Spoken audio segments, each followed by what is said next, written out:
ससा आणि कासव. एका जंगलात एक ससा आणि एक कासव राहत होते. ससा खूप चपळ आणि गर्व असलेला होता, तर कासव हळू चालणारा पण सातत्य ठेवणारा होता. ससा नेहमी कासवाला त्याच्या हळू चालण्यावरून चिडवत असे. एके दिवशी कासव म्हणाला, "ससे भाऊ, तुला जर तुझ्या चपळाईचा इतका गर्व असेल, तर माझ्यासोबत धावण्याची शर्यत लाव." ससा हसला आणि म्हणाला, "हा हा, माझ्याशी शर्यत? नक्कीच, मीच जिंकणार."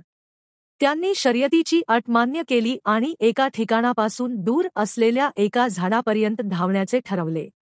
शर्यत सुरू झाली आणि ससा आपल्या वेगाने जोरात धावू लागला. तो बघता बघता खूप पुढे निघून गेला. त्याने मागे वळून पाहिले तर कासव खूप दूरवर हळूहळू चालत होता. सशाने विचार केला, कासव अजून खूप मागे आहे. मी थोडा वेळ विश्रांती घेतो. तरीही मीच जिंकेल, असा विचार करून तो एका झाडाखाली झोपी गेला. इकडे कासव आपल्या मंद गतीने पण थांबता चालत राहिला. तो ससा झोपला होता तिथे पोहोचला, पण तो थांबला नाही. तो हळूहळू पुढे सरकला आणि निश्चित ठिकाणी पोहोचला. जेव्हा सशाला जाग आली, तेव्हा त्याला आठवण झाली की त्याची शर्यत आहे.